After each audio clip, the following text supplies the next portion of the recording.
unnecessary trip to the microphone. So I would suggest that. Also, rule number 29. Can we stop right there, Glenn? Can you offer some language that we might, just say, would we say encourage to call AWAS? AWAS?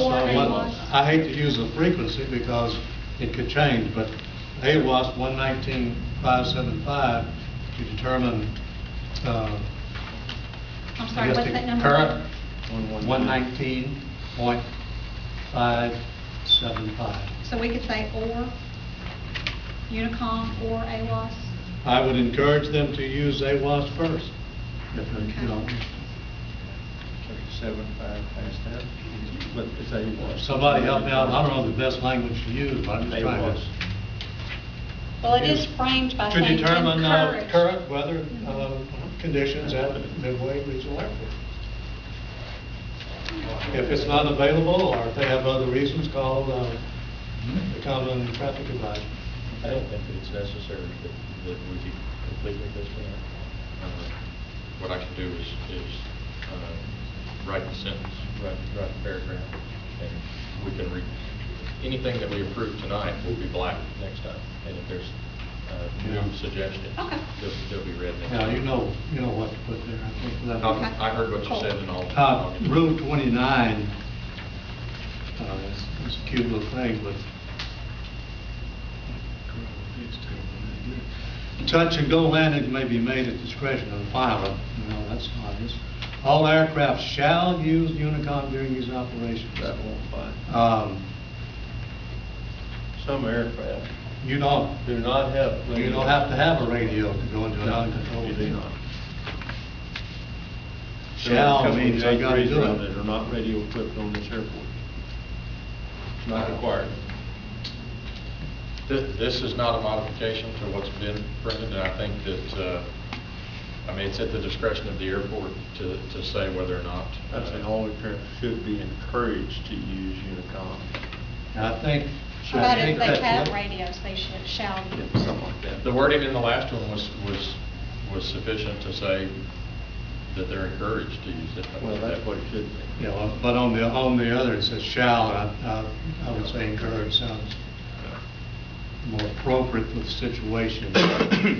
You can't write something that basically the FARs don't agree with. No. And I wouldn't want to get into a technical argument too much on Rule 30 and 32. That is a common courtesy, and it's in the aim and all that kind of stuff. But if you call in at a non-controlled field, especially, and say you're coming straight in or right pattern, whatever, you can do it. Not anything you can do about it. But you're going to leave that there, okay? I'm just saying again, you can make an abnormal approach if your intentions are announced prior to that event. Doesn't sound smart, but you can do it. Well, this does use language should and shall. Okay. Doesn't seem to All right, as be. long as we keep that in. Yeah. It's not, doesn't seem to be that it has, it's a mandatory, exactly. There are just a couple more here. Let me.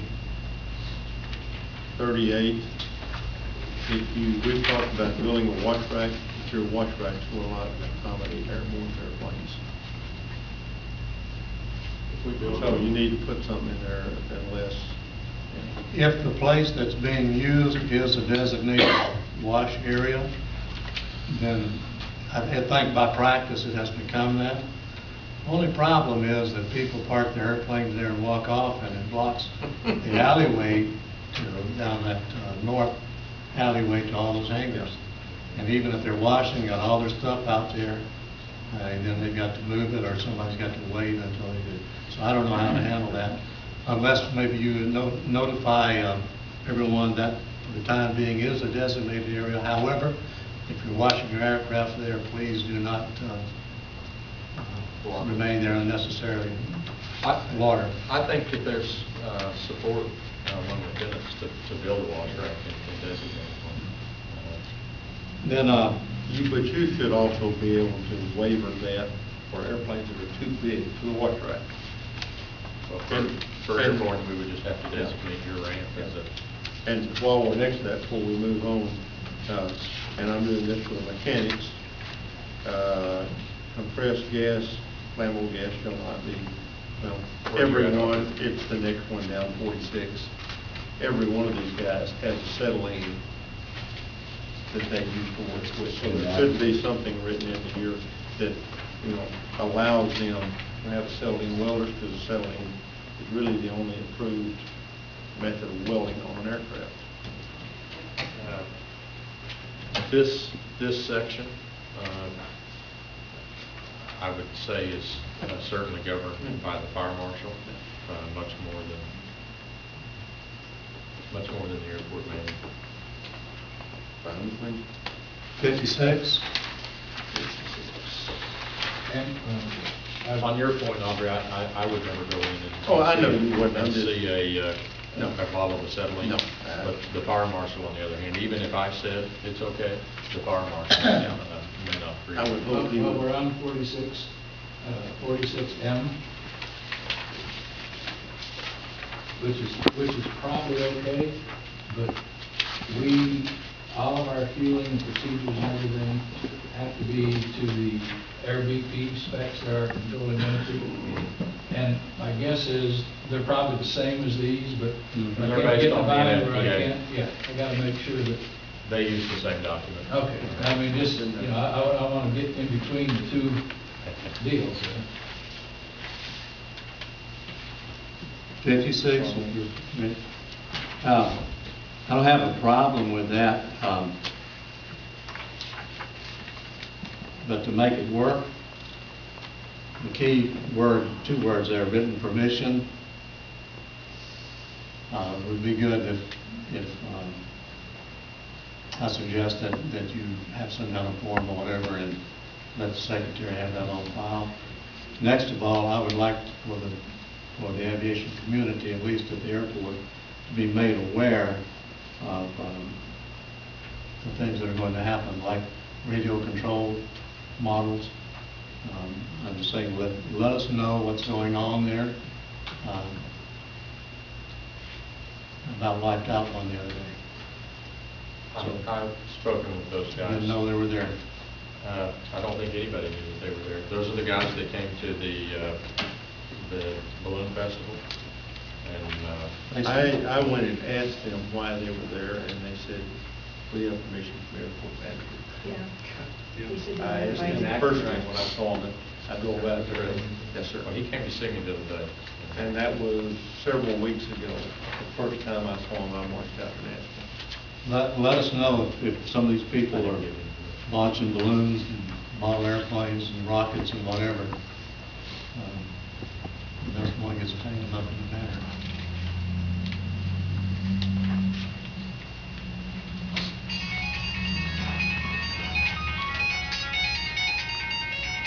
Route 59 intrigues me. Sounds like a guarantee. Special use permit for the service of alcohol beverage shall be approved by both cities. Change that to must be. Just a little tweaking there would Yeah. sound a little better. It sounds like it's a guarantee, it shall approve. Is that the sale of alcoholic beverages that you're referring to, or giving of alcoholic beverage? What do you mean on alcoholic beverages?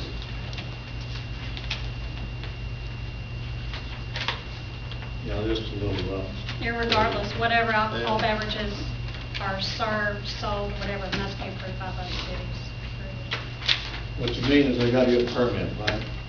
But Yeah, and it's not an Which, easy thing. Which we turned down for the balloon festival, and I'm glad we did. I think it was too late. Anybody else, anything else? If I might, please? Yes. Rule number 7. Rule number 7 brings a special heartburn to me, in that prior to purchasing the land adjacent to the airport from Ms. Seal, the specific requirement from Ms. Seal was to obtain prior approval for a through-the-fence operation and acknowledgement from the airport and the city of Midlothian prior to even being allowed to purchase the land adjoining the airport.